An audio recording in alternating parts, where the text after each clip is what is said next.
Well, good afternoon, and welcome to this press briefing on Youth for Nature-Based Solutions.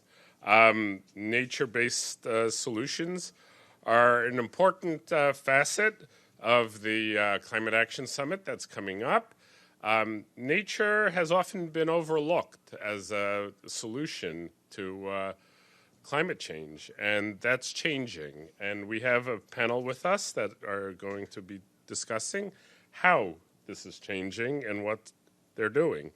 With us, we have Melati Wyson, Youthtopia. We have Shamila Nair-Bedouelle, Assistant Director General of UNESCO, and David Nabarro, who has coordinated, is the facilitator of the action area around nature-based solutions for the Climate Action Summit, and Marina Melianis, who's Director of Youth for Nature. I hope I got that right. All right, well, we'll start off with Melati. You have the floor. Okay. Thank you very much. Oops. Okay, is this better? Yeah. Hi, my name is Melati. I'm an 18-year-old full-time change maker. It's definitely not the average 9-to-5 job. Changing the world and changing the environment, changing the community that you live in is a full-time job. And I've been doing it for the last 6 years together with my sister when our journey for SDG Number 14, Life Underwater, Protecting the Oceans, really started at the age of 12 and 10, when my sister and I were inspired by a lesson that we had in class about significant people. People like Nelson Mandela, Lady Diana, Martin Luther King. And I remember learning about those people, hearing their stories for the very first time. And I looked at my sister and I said, what can we do as kids living on the island of Bali? What can we do right now?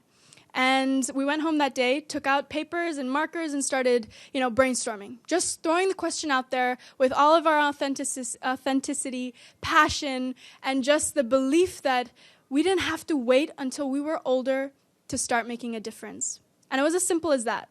And so that's really where our first initiative, Byebye Plastic Bags, was born. We focused heavily on education, general awareness, so going into classrooms, talking about plastic pollution, going into shops, restaurants, businesses, and asking them why they still use plastic. Today we have a commitment campaign where we have over 500 local businesses on the island of Bali that have joined the pledge to say no to plastic, bags, straws, cups, bottles, and start a waste separation. We've created 2 educational booklets in the local language. We started a social enterprise called Mountain Mamas, where as a young woman myself, I saw the opportunity to empower other women in Bali in Indonesia. And we kept getting the question, if we're campaigning to say no to plastic bags and make the island of Bali plastic bag free, the question we always got was, well, what on earth do you want us to use if we're not going to use plastic bags?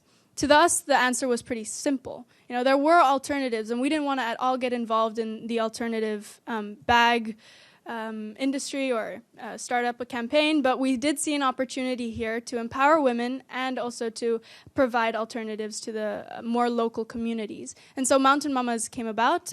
This is how it works. We empower the women to come and work on a voluntary base. They get pre-loved material, so we have partnerships with hotels like Haughton, where they donate their sheets. We dip dye them in indigo dye, and the women turn these Haughton sheets into bags. We also get pre-loved donations of clothes. So my own closet kicked us off, and we had our first bags made out of my old sweaters and my old jeans with holes in them, but they turned them into bags, and now Mountain Mamas is a scalable solution that we can see replicated around the island of Bali. It having a circular system as well, where 50% of the sales profit go back to the community where the women are from, to be used for 3 key elements. The first is education. Second is healthcare packages for families. And the third one is waste management. So here we're seeing Mountain Mama as being a very easy business model where we're empowering women, we're moving forward communities and societies, we're benefiting the economy and also the environment. And so that's something that I'm really passionate about on the women's side. And on the youth side, I mean, that's something I can talk on for ages. But to just be very brief, I really believe that us kids are changing the world. And we're doing it from our hearts. And we're leading forward in such a pure way that I think it makes every head turn. And everybody can feel it. Everybody is connected to it. And I think we're holding up the megaphone with a very, very loud voice coming on the other end. I'm excited for the future. I think that there's nothing holding us back. There is nothing that can hold us back. And my next project, Youthopia, is really asking the question at the core, what if we could start from the very beginning? How would us young change makers create the world and the future that we want to be a part of? Without politics, without greed, without money-driven intentions, what would the world look like if we took lead? Thank you. Wow. Good questions, and I hope you get back to us with the answers. Shamila? Stay tuned. Yes, please. So thank you very much. I'm representing UNESCO here. UNESCO stands for the United Nations Educational, Scientific, and Cultural Organization. And I think we've heard here today the call from the youth, calling on our leaders to find some innovative ways and solutions of protecting our heritage, which is our Mother Earth. UNESCO is home to a number of different programs, bringing the science and technology and innovation to on-the-ground solutions. And we have at UNESCO, and this belongs to all of you here, the World Network of Biosphere Reserves. In 701 biosphere reserves in 124 countries. And in these biosphere reserves, we are going to be training over 100,000 youth per year. We will empower them in nature-based solutions for managing sustainably all of their biodiversity. We're also home to a number of different designated sites across the world, and this is over 2,000 designated sites. And we are committing as UNESCO and the Scientific Organization of the United Nations to mobilize all of our international scientific and intergovernmental networks to ensure that we valorize the critical ecosystems of exceptional ecological value to our humanity and for the future of our Earth. And we are going to work with local stakeholders, and we call all the youth present here today in this Youth Summit to join the movement and to join UNESCO so that we can provide access to 56 million people across the world in these hubs of learning. These biosphere reserves, and I think it's beautiful to see these photographs here, the biosphere reserves are really places where innovative ideas for sustainable development are being tested and implemented. They combine both the scientific and the local knowledge for participatory governance. It's really a means to reduce the biodiversity loss, improve livelihoods, empower the youth and the women and the future generations, and enhance social, economic, and cultural conditions for environmental sustainability. So we are committed to ensure that these biosphere reserves are laboratories of learning, that the 701 biosphere reserves are your biosphere reserves, and we invite all the youth, not only the almost 60 countries, youth leaders that we have brought to New York here, but we invite all the other youth present here today to become our UNESCO ambassadors and youth, UNESCO Youth for Biosphere and Biodiversity for our future. We have 140 geoparks across the world, over 1,000 natural heritage sites. So join the movement, Youth for Biodiversity and Preservation, and Youth for our future, our heritage, and Mother Earth. Thank you. Thank you very much. Dr. Nabarro. Well, thank you very much indeed.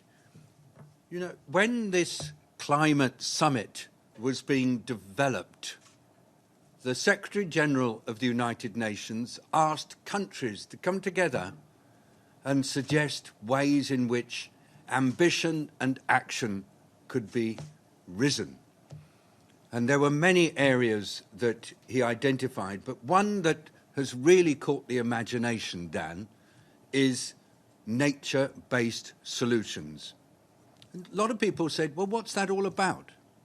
Well, China and New Zealand were the two countries asked to start thinking about it, and they worked with Norway, Fiji, Portugal, Costa Rica, and other countries, and they got together. And the first thing they did was not simply to set up a committee to say, well, what's nature all about?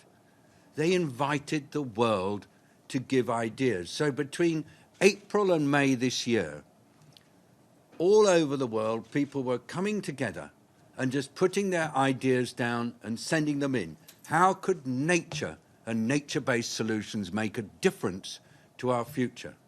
And you know, even though it was over a really tricky period, the Easter period for those who celebrate it, 155 ideas came in.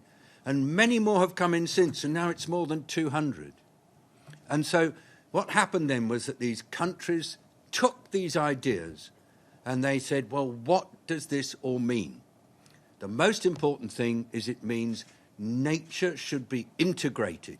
All living systems should be treated as part of the future, the pathway to the future, whether it's about land and forests, waterways and lakes, whether it's about seas and the ocean, food, agriculture and health, tourism, biodiversity. All this needs to be treated as the most precious asset for the future. And so then what they did was to develop a manifesto for nature-based solutions, not just for climate, but also for biodiversity, also for the future of food systems, also for the future of actually how we're all going to live, whether it's in cities or in the countryside. And so out of all this has come nature-based solutions within climate. And already nearly 30 countries have said, we are behind this. We're going to adapt the way in which we govern and finance so we put nature more in the centre. Some of them, like Costa Rica, have gone much further and have made nature the heart of their economy and their budgeting. And we find, just reaching the end, that indigenous people really understand this. For years, generations, they've known that living in harmony with nature is the only way to live. And today, young people from all over the world have come together and said, that's us, that's what we stand for. Not treating nature like a disposable asset into which you chuck your plastic or into which you put poisonous, noxious, unpleasant, dangerous gases. It's actually something that we should respect because that's the key to our future. So this is going to be the big message of this climate summit, and it's going to be throughout next year. And thank you, UNESCO, for being the organisation in the UN that puts nature so central.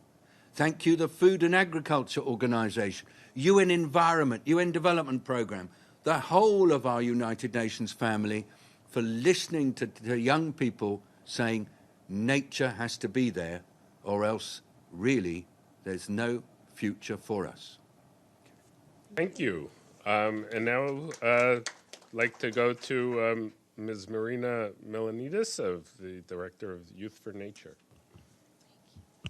Thanks so much. Thanks, everyone, for being here. My name is Marina Melianis. I'm from the unceded, ancestral, and traditional territories of the Musqueam, Squamish, and Tsleil-Waututh peoples, also known as Vancouver, British Columbia, Canada. I'm the co-director and co-founder of Climate Guides, which is a youth-led nonprofit that is engaging young people in climate action. And I'm also the project lead of Youth for Nature, which is a youth-led international initiative that is mobilizing and empowering young people all over the world to lead on nature-based solutions. So I'm a young person in the climate and nature movement, and that can be a really scary thing sometimes. And I know that I'm not the only young person here that has dealt with climate grief and anxiety and frustration at this planetary emergency that we are in and staring down our leaders who have our futures literally in their hands and they're letting it slip between their fingers. And that's really frustrating. But I remember when I first learned about nature-based solutions, and for the first time in a really long time, I felt a lot of hope. Like, here are these strategies that we know work, that we can implement now at little cost, and if we do it in a way that enshrines justice and follows biodiversity science, it can address our biodiversity crisis, they can address our climate crisis, and they can address a whole swath of other SDGs at the same time. Yet both nature and youth, for that matter, are underserved components of the climate discussion and of the climate solutions. So despite that, young people all over the world are leading on nature-based solutions right now. And their stories deserve to be told, and they deserve to be empowered and supported in the work that they're doing. And that's why Youth for Nature came to be, to do just that. One of the ways we did that is through, and continue to do that, is through a storytelling campaign where we've built this platform where we can elevate the voices of young people that are leading on nature-based solutions right now in their home communities. We only had 2 months to do this, and we managed to collect stories from young people from over 35 countries, representing all 5 UN regional groups. And those stories were incredible. And we were able to also bring 12 of these youth leaders that are leading on nature-based solutions here in New York so that they can share their stories on this international platform, which is what they deserve to do, and so that they can access the networks and the resources and the decision-making platforms that young people usually don't have access to, so that they can continue to lead and be even more impactful in the work they're doing for nature and for climate. I think it's important to remember that the planetary emergency that we're in is happening now, and it's impacting people now. The most vulnerable and the frontline communities are being impacted first, and the young people are seeing their futures getting stolen away. And yet decisions are still being made without us, and that's not fair. However, young people are leading a movement. And like nature-based solutions is becoming a movement, youth in climate and nature action are also really stewarding and pushing this movement. But I think what's important now is that this movement become more than that it become a new reality where nature is integrated in all levels of decision-making, where political leaders unite behind the science, and where solutions are being developed in an intergenerational way, where young people are at the decision-making table and we are able to co-design our own futures. This movement is unstoppable, and youth are unstoppable, and frankly, we can't do it without us. Thank you. All right, thank you very much. And now I'd like to open the floor for questions. Any questions for the panel? Yes. Can you state your name and affiliation? Hello. That's good. My name is Rachel. I'm with Grist Magazine. My question is for Malati. Is that how you pronounce your name? Okay. What's your message for folks and government leaders in Oceania, or smaller islands, specifically in Oceania and the Pacific region, who aren't yet taking action in saving the oceans and taking action in saving the climate, especially with rising sea levels? Put me in a room full of politicians. I love the challenge. First things first, I think, coming from a country that's one of the world's largest archipelago, right? We're surrounded by only ocean. We have such a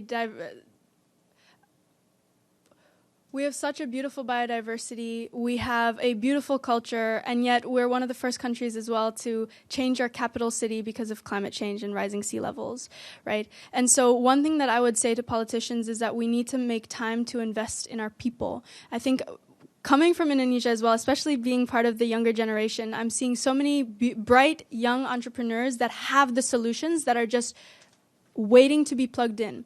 And we need the attention of the government in a more serious level to invest in us, look and take the time to have discussions with young people. But not only that, I think what's being addressed at this conference as well is that young people are not only demanding a seat at the table, but we're demanding a part in involving us through the decision-making process, right? So include us, include our ideas, include our voices. And so I think that there really needs to be a bigger bridge where we're having more young people involved in the regulations, because essentially at the end of the day, it's our realities that will feel it the most. Could I just make one comment to try to back up? What is the point of government if it's not governing for the future? Young people are 25% of the population, they're 100% of the future. So of course, young people must be engaged and listened to, and we are accountable to them. Thank you. Under UNESCO's programs, youth is a priority for us, and we are ensuring that youth is part of all the programs of the education, science, culture, and communication of our programs. Perhaps what message we need to give to leaders today is that just as UNESCO promotes holistic and integrated development, UNESCO can demonstrate how the education, science, and culture can be brought together in an integrated manner. And what we would like to call connections, connecting with each other, connecting the science, the education, the culture, so that we can connect with the world and connect with nature. But we also need to look, and the message to governments and politicians today is UNESCO's programs, being holistic and integrated, can demonstrate that we need a systems thinking.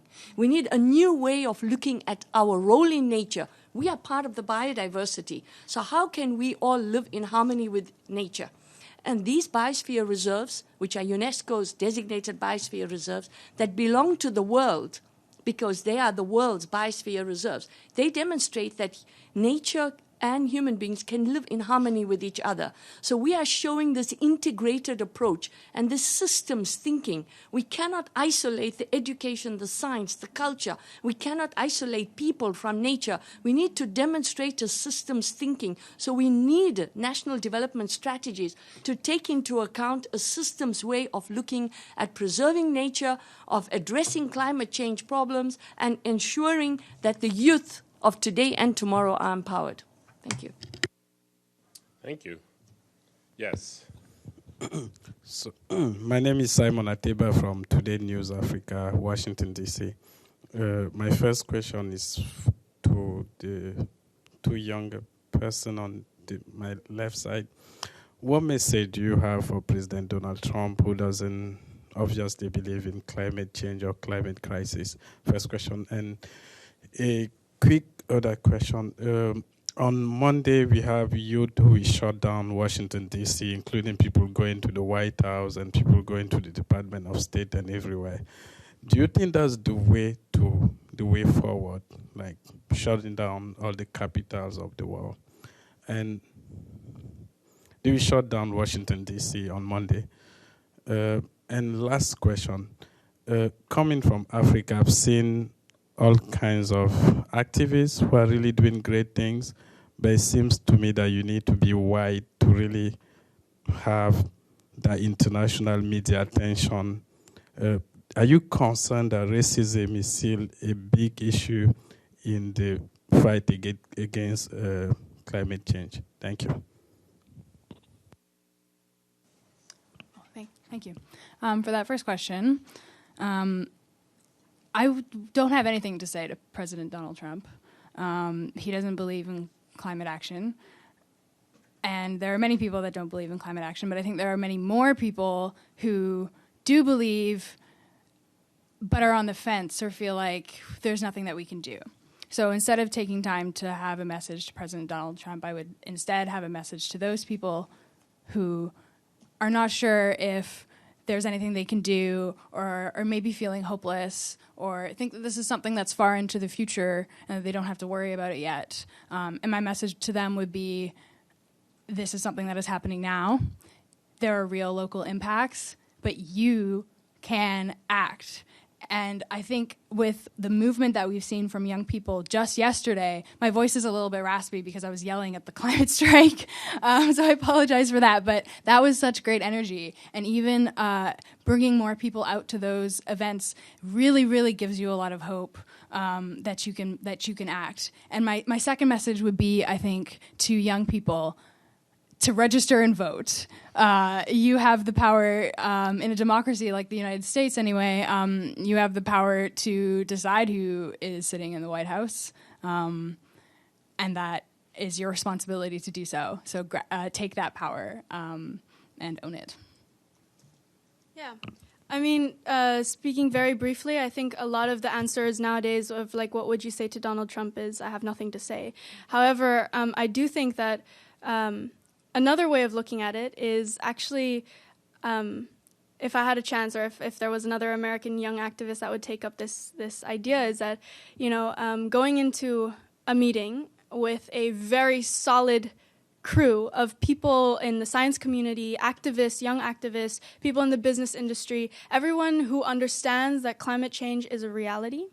Go into that room in that meeting. Don't be just one single person, one single voice from one industry or standpoint, and ask him honestly, why? And for every possible counteract or reason that he's giving you, have someone in that field that can counteract it, And I think that also shows what type of leader he is. And I think that people gravitate towards truth. And when we can point it out in such a manner, when every time we ask him why, and we know the answer because there is no other answer than the truth. Climate change is a reality. I think that could be a cool way of doing it. But going to the second point, it's actually interesting that you bring that up, because I was just, one of the projects I'm a part of is a film project called Bigger Than Us. And the narrative or the storyline is really to meet other young change makers and understand their why. Why are they doing it? What are their challenges? And what is this bigger than us rule that makes us wake up every day in the morning and do what we do as young activists? And two of the locations that we went to were actually in Africa. Malawi was the first place, and there I met a very young, powerful woman called Memory Banda, who does a lot for against child marriage and girls' rights and access to education. I was absolutely blown away by how powerful her voice was in her community, how impactful her everyday work was. But I felt like, I've never heard of her before.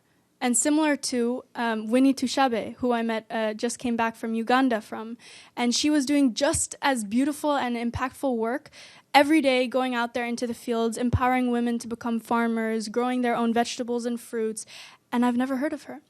And you asked about the question of racism, whether we think it's still existing, whether it's still present, and I do think it is. How we have to combat it is, I think we have to create a community where we are empowering each other. And that's what I hope to do with the film as well, is to show just how similar we all are, how much passion all of us young people have for the things that we do. And hopefully, I think we'll live in a world where, we all understand that we're all equal. And I think that it's not a discussion. Racism isn't a discussion of the past. It's very much of the future. And I think voicing it out, calling it out for what it is the only way we're going to be able to break it. Okay. Any other questions?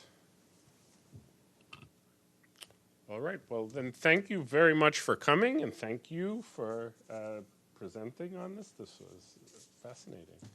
So, thank you very much. Thank you.